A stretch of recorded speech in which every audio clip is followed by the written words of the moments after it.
Fernando Haddad falando nesse momento. Vamos ouvir. Uma última reunião com o presidente para detalhar o plano.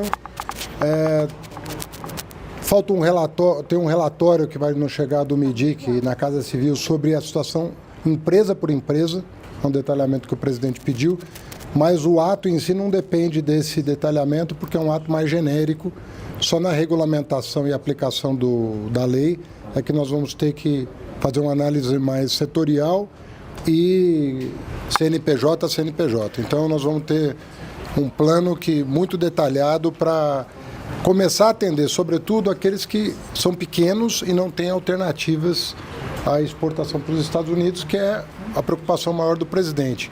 Pequeno produtor. Eu confesso preocupação com a ação da família Bolsonaro nos Estados Unidos. Hoje tem uma entrevista muito forte, né, da família Bolsonaro, do Eduardo, ameaçando agora o Congresso Nacional, né, e dizendo que o empresariado brasileiro do agro não está em contato com ele, pedindo um arrefecimento das tensões entre os dois países, que seria o mais adequado, né? O pessoal ligado a eles trabalharem junto conosco para distensionar as relações e tratar o que é política na política, o que é economia na economia. Essa mistura é que está atrapalhando, né? Atrapalhando muito. Eu tenho uma reunião marcada semana que vem, agora com data e hora já fixada, com o secretário Scott Bessent. Quando? Vai ser na quarta-feira, já recebemos o e-mail confirmando dia e hora, então oficializando o interesse em conversar. Remota, certo? Isso. Oi? Remota. Obviamente que a depender da qualidade da conversa, ela pode se desdobrar numa reunião de trabalho presencial, aí com os ânimos, né, já orientados no sentido de um entendimento entre os dois países, que nós repetimos, né, um relacionamento de 200 anos que não faz o menor sentido nós estamos vivendo nesse momento. A questão da política tem que ser tratada na esfera da política, né? O Poder Judiciário tem independência, o Congresso tem independência. Isso não está em pauta aqui no Brasil. O Poder Executivo, o governo do presidente Lula, vai agir no sentido de garantir a soberania nacional e garantir a aplicação da lei, da legislação brasileira pertinente ao caso. Nós queremos abrir a negociação, superar esse desentendimento provocado pela extrema-direita brasileira e normalizar as relações. Até 10% nós estamos achando inadequado para o caso da América do Sul. Falei isso para o secretário Bessent em maio desse ano, porque a América do Sul é deficitária em relação aos Estados Unidos. Uma outra coisa que é importante é que nós somos um bloco econômico. O Brasil não pode ser tratado diferentemente do Paraguai, do Uruguai, da Argentina, da Bolívia. É um bloco econômico, assim como a União Europeia é um bloco econômico e está sendo tratada de uma forma isonômica, embora a própria Europa considere também injusta a aplicação de tarifas aos seus produtos. Então nós temos que normalizar as relações com informação, né, e com bons argumentos e separar essa discussão política, que há todo um direito democrático da pessoa protestar contra o que quer que seja, mas isso não tem nada a ver com o Executivo Federal Brasileiro. O Executivo Federal Brasileiro está zelando pelo interesse nacional. E nós, mais uma vez, reiteramos o pedido de união nacional para defender os interesses nacionais. Isso tem que envolver os governadores de oposição, porque aqui não se trata mais de situação de oposição. Os estados estão sendo afetados. Então, os governadores que têm proximidade com a extrema-direita, eles têm que fazer valer as prerrogativas do seu mandato. Não é fingir que não tem nada acontecendo, se esconder embaixo da cama e desaparecer. Não dá para ser assim. Um governador tem mandato, ele foi eleito pelo povo, ele tem que defender os interesses do seu estado. O mesmo vale para o empresariado. Está falando conosco? Muito bem-vindos todos. Nós vamos receber todos o quanto for necessário. Mas é preciso também fazer gestão junto à oposição para acabar com essa história. Vamos tratar a economia no âmbito econômico e vamos discutir a política, não tem problema. O nosso país, é um dos países mais democráticos do mundo. O Brasil dá aula de democracia hoje. Então não tem cabimento esse tipo de hostilidade contra o país.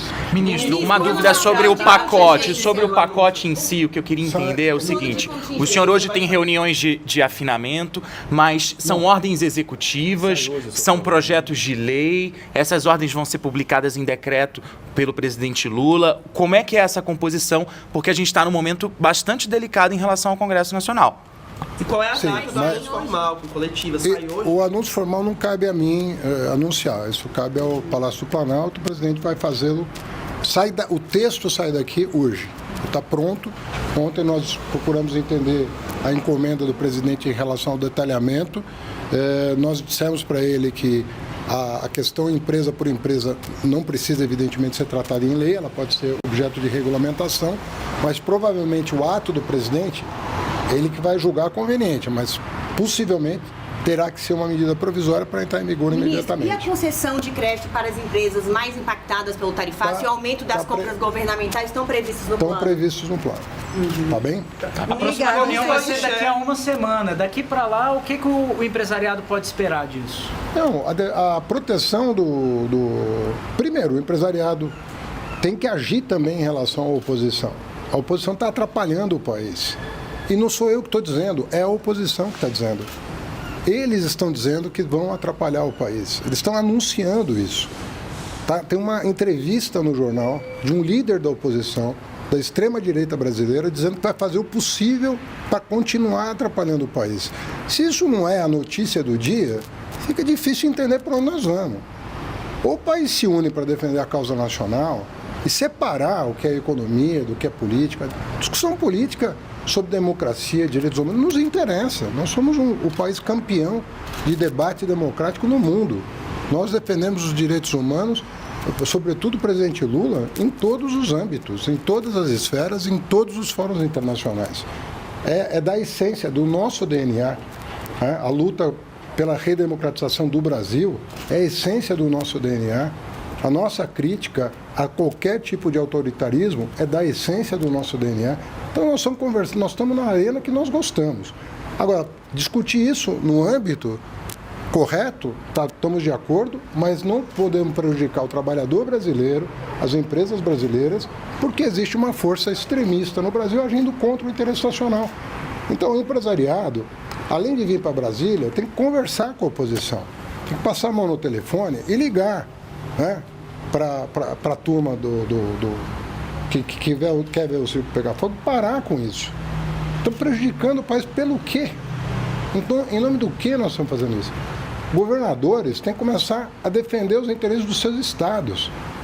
Passar a mão no telefone, ligar para a oposição, pedir para parar de atrapalhar o país. É o único país do mundo que tem uma força política interna em Washington trabalhando contra o interesse nacional. Tem algum indiano fazendo isso? Tem algum chinês fazendo isso? Tem algum russo fazendo isso? Tem algum europeu fazendo isso? Não. Então nós podemos botar o dedo nessa ferida de uma vez por todas. O governo vai fazer a parte dele. Isso posso te garantir. Mas é preciso ação coordenada das forças nacionais. Estou falando do empresariado, estou falando dos governadores, estou falando de todos, para inibir um crime de lesa pátria que está sendo cometido diariamente nos jornais. Isso aqui não é fake news, é a pessoa que está dizendo o que está fazendo, contrariando os interesses nacionais. Tá bom? Obrigado.